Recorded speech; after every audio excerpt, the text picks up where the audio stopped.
It's about that time for Star Wars Episode 7, The Force Awakens. Going to be stepping out of a warm house soon and trying to get some tickets. I'm leaving it till the last minute. Must be getting a bit soft in my old age. But yeah, just like I say, really on the cusp of, after midnight, Star Wars will no longer be 6 parts, it'll be 7 parts. And just going to do a really quick before and a really quick after. Just to sort of give you my viewpoints, what I'm hoping for, what I'll look out for. Obviously, I'm expecting good things. J.J. Abrams is pretty good, and I even like Star Trek where he did. I'm not a huge Star Trek fan, more of a Star Wars fan. Been a big Star Wars fan ever since I was a kid. Went to Return of the Jedi and things like that. When I was really young and that, when my sister took me seats and stuff. But yeah, so what I'm going to look for in this new Star Wars film. I'm hoping to keep the crawl, which you've got to think they're going to keep the crawl. Going to seem weird without it starting with the 20th Century Fox logo, because I'm so used to reading that and the boom fanfare and then it kicking into the Star Wars music. So it's going to be really funny to just see a Disney logo or the Lucasfilm logo and then, without that fanfare. And then I was thinking as well, because we were quite lucky in England being a VHS fan that all the Star Wars films up until Revenge of the Sith got released on VHS. So that's going to be another turning point after midnight, is you assume when The Force Awakens reaches home video, it won't be on VHS, so it'll be the last, also the first Star Wars film not to be on a VHS. Gonna look out for Warwick Davis, because he's been in, the, I hate saying the original trilogy and prequel trilogy, because to me they're all the same thing, but Warwick Davis has been in each trilogy, so I'll look out for Warwick Davis.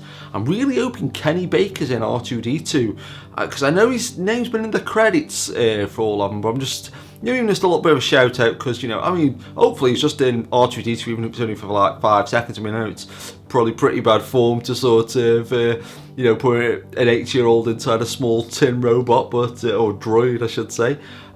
Hoping to keep the blue, cyany blue credits, and I'll look out for things like the THX logo in the credits and stuff. But my least favourite Star Wars film is Attack of the Clones, and I'm definitely hope it's going to be better than that, but I do sort of like that film anyway. It's like I say, it's just the lower down on the list, and yeah, so that's me before, and I'll see you in a few hours, and The Force Awakens. Just got back in from Episode 7, The Force Awakens. Just made a cup of coffee and collecting my thoughts, and just giving you a quick warning that there's going to be huge spoilers ahead.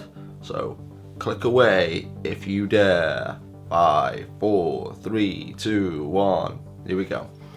Walking in there was these huge queues, literally sort of going like halfway. There's a passageway that leads into the cinema where there's like a Pizza Hut and a Subway and all these different things, and the queue is coming all the way almost down the corridor. And I was like, oh my god, I'm going to be in this huge queue. And I saw people dressed like Boba Fett and Darth Vader and Stormtroopers. And oh my god, because you normally sometimes go to the cinemas and nobody there. Then I realised I was in the queue for people who'd pre-ordered the tickets. Because I'd nipped down about an hour and a half before, I was like, oh yeah, great, I could manage to just go more or less straight in, like a little bit of a queue, and just walk straight in.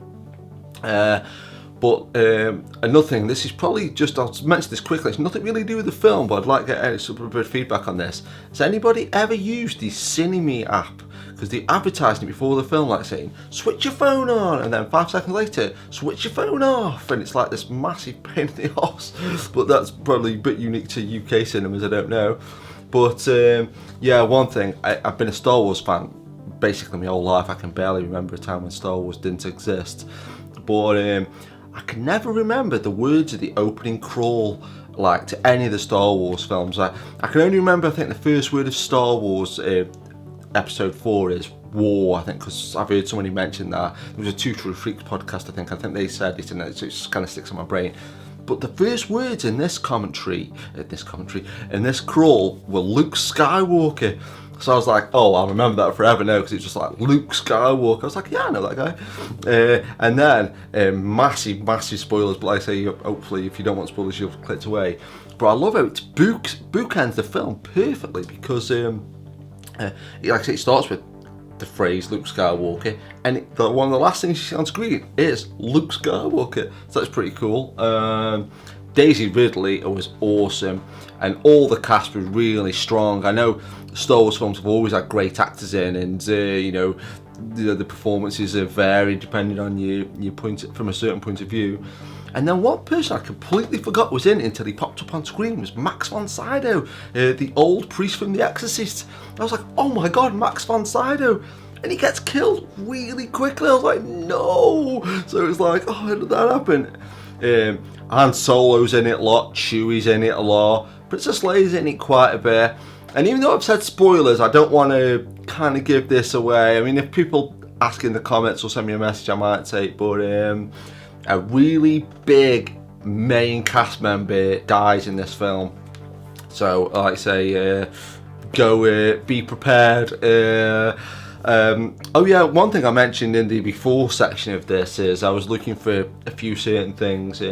Didn't notice Warwick Davis in there. Just looked on his IMDb page, his name like Will, who Willivan or something like that. Never spotted him in the film. Kenny Baker was R2D2 consultant in the credits, so I mean, I don't know if he was ever actually in the R2 unit, but really cool to see his name on there.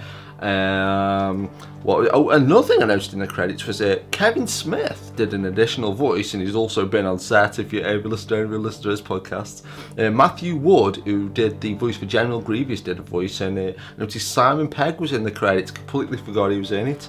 I noticed the credits saying it was shot on film, which is really awesome.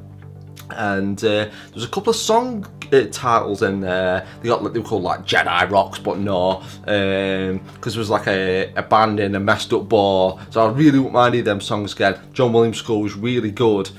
And when you saw Luke's hideout base, it's actually filmed just off the coast of Ireland. And it looked really beautiful on film, but John Williams' score really sort of caught that vibe. Just kind of reminded me of like kind of Krull Hut, the Slayer, just because it's shot on film. The grass looked really vivid and things, but there's loads of little moments that are just springing to mind, like the Supreme Senator was like this huge hologram character voiced by Andy Serkis, really vivid, strong character, kind of reminded me of like Unicron and Transformers the movie or something like that. And sometimes when the ships are flying off into hyperspace and things, and I'll have to really watch it again to get a good overview, but a really solid film, really enjoyed it, and a really good balance of old and new, and the practical effects were good, the CGI was solid and everything, again shot on film and everything, but check it out. I think if you're a Star Wars fan, you won't be disappointed in. See you later.